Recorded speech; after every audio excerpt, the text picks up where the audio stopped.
Hello and welcome back to Yapping About Sports. And the weekend does not fall the Detroit Tigers' way. I come home today from a Detroit Tigers 7-5 Sunday afternoon loss at Comerica Park. And the Chicago White Sox complete a 3-game sweep, advancing to 5.5 games above the Detroit Tigers in the American League Central, and take sole control of the AL Central and have the playoffs solely in spot. And the only thing I'll say, it's deflating. It truly is deflating that you have a team, because I'm going to circle back to April and expectations now. And back before the season started, or maybe a week or two into the season, I had my friend Matt on, and we spoke about the expectations for the season. And on paper, it looked like the Tigers made some moves. I don't know why I was expecting a lot more out of Justin Verlander and the Kenley Jansen signings. Unfortunately, Verlander has only taken the mound one time for the Tigers in March. Kenley Jansen is still in the bullpen, has been pitching better as of late, but unfortunately, I don't believe just has not meted the expectations of the $11 million contract. And the bullpen has been the bullpen, and unfortunately, you don't have answers. And when your offense finally does come through and give you a 3-run lead, your pitching just simply isn't able to hold it down.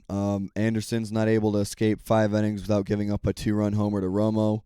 You have Tyler Holton comes in, who has been a more consistent reliever as of late, has a long, laborious inning, and today, again, that's one of the conversations I sort of question is, after having, I believe, a 20-plus pitch inning, laborious, gives up the lead. Tyler Holton came into the game with a 4-3 lead in the 6th inning, and left before finishing the 7th inning with a 6-4 deficit. And that was really where the game today really stood on its shoulders, was Drew Anderson sort of giving up a little bit of momentum, giving up a 2-run homer to Romo, the catcher today from the White Sox, and to make it a 4-3 game, and Colson Montgomery being able to tack one through in the 6th to make it a 4-4 ball game. And then Murakami would take one the opposite way from the left-handed batter's box into the bullpens, giving the White Sox the all-important go-ahead 6th run, giving them a 6-4 lead. Miguel Vargas would tack on a solo home run to make it a 7-5 game in the 9th inning. Dylan Dingler would break his 0-for-25 spell with an RBI single in this one. Just, however, not enough, and it is what it is. It's sort of what it has to boil down to. And the most frustrating part is the Chicago White Sox were a team that just lost 100-plus games. And speaking from the White Sox fans this weekend, this has been a complete shock. Nobody expected Murakami to be hitting 900 OPS and 28 home runs. I think it sounded like a few of them expected Vargas to take a leap, but not to the extension or the expectation that he has taken strides this season. And Colson Montgomery delivers the all-important, he has multiple RBIs in this series. Miguel Vargas hits 2 home runs in this series. Murakami hits 2 home runs in this series. So the core 3 hitters from the Chicago White Sox gave the Tiger Arms trouble all weekend long, and there was really no answer for the Chicago offense. And where this pitching staff had hung its head on last weekend, and really on these past 2 weeks of games, dating back to the West Coast road trip, and then this week on your homestand, you win 2 of 3 from Cleveland. You gain some momentum, but it just seems like Cleveland's on a downward slide. They lose today to the San Diego Padres. I believe they are shut out, or maybe only score 1 run today against San Diego, as Casey Mize throws 6 very strong innings in Cleveland, helping out the Tigers. The Athletics, I believe, also help out with a big-time win over the Rangers, but you're not going to be able to win them all. The Phillies, I think, are able to complete a series win over the Twins, 7-5. I believe I saw that final, but you're not going to be able to win them all. And I'm not focusing elsewhere. I'm not scoreboard watching. I'm not standings watching. I'm purely just watching this Tigers team and basing how they are performing and judging them on if this team deserves to be playing for a playoff spot. And my takeaway from after this weekend is Troy Melton did not pitch well. Jackson Jobe got shelled. You weren't able to salvage a 4-1 lead entering the 5th inning and going into the 6th inning with a 4-3 lead. Your offense doesn't add insurance. Your bullpen not able to shut the door when it needs to.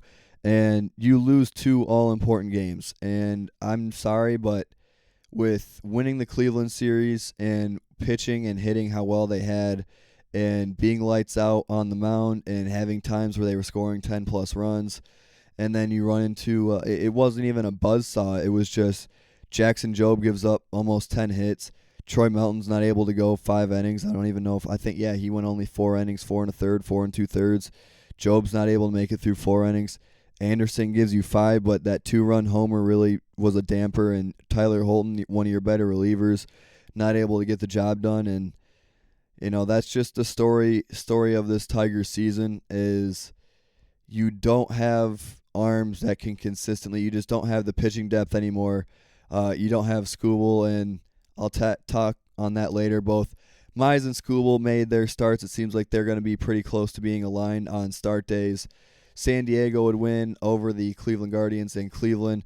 The Milwaukee Brewers would, however, take a series, I believe, 3 out of 4 in LA over the Dodgers. Skubal losing Sunday afternoon start. So Skubal, I believe they've lost 2 out of the 3 starts with him in a Dodger uniform. The one fact I will say I took note of was Tarek Skubal threw 10 more pitches than he did in Game 5 in the ALDS last season. And if he wasn't able to throw, he threw over 100 pitches for the first time this season. Threw 109 pitches, most he had in his career. But focusing and circling back to the Detroit Tigers is you walked into Friday night and you had an opportunity. You were 2.5 games back from first place in the American League Central. You were in possession of a American League wild card spot. And you now walk out of the weekend fighting and clawing for a playoff spot, staying with, I think they're still within a game. I want to say they are within a game or a game and a half still of the final wild card spot. But so are the Guardians, so are the Twins, so are the Orioles, so are the Red Sox, so are the Rangers, so are the Blue Jays. So you're gonna you're gonna have to fight with some teams that have a better bullpen than you and have been producing better at the plate. And the one thing is, I know he came in as a pinch hitter, but this is what I mean by not doing the whole analytical and matchup sort of BS with AJ Hinch is Valencia is a hot bat, seems to be a major league bat, should be in your lineup every single day. Taking the bat out of his hand, I know Colt Keith ends up hitting a home run to give the Tigers a 4-1 lead.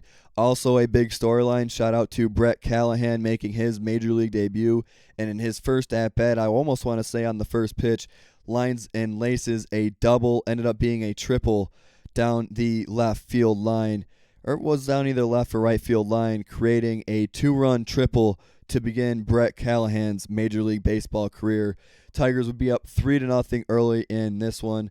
It would be a 2-run triple tacked on by a Max Clark RBI. It would be 3-0 early in this one, and that's the most frustrating part is when you're in a playoff chase like the Tigers have been, and you can sit there and you can watch and have some optimism for the day, and then optimism gets stripped away in a 4-4 game, and then Murakami rips the heart out of Comerica Park and takes the air out of the place with a 7th-inning homer. So, it does always fall back to that.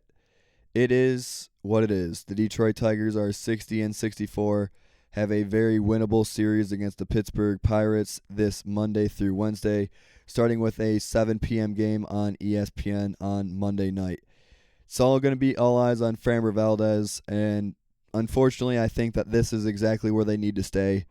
I don't see this team with only there being less time after Monday. If they lose on Monday, I'm shutting the book. I'm dropping all hope because, again, I just fall into the boat that there will be another team more hungry and another team that's going to be able to record the outs needed, because I'm not going to deny the fact that your offense can score more runs than the other team and take you places, but if you don't have a bullpen that you can trust to you're losing the race right now, and it happened again today where you enter the 5th inning leading 4-1, and you're not able to salvage that going into the 6th, and you're not able to salvage that going into the 7th, and you give up the tie going into the 8th, and you give up a solo shot in the 7th or in the 9th. So it's a frustrating process, and the best way to describe it was just deflating. I walked in thinking that there was a possibility of, with Job and Melton, I thought they were winning Friday, Saturday, and that I was going to be walking in having to root for Drew Anderson for a possible sweep in first place on Sunday. And that reality gets stripped away. That reality is no more.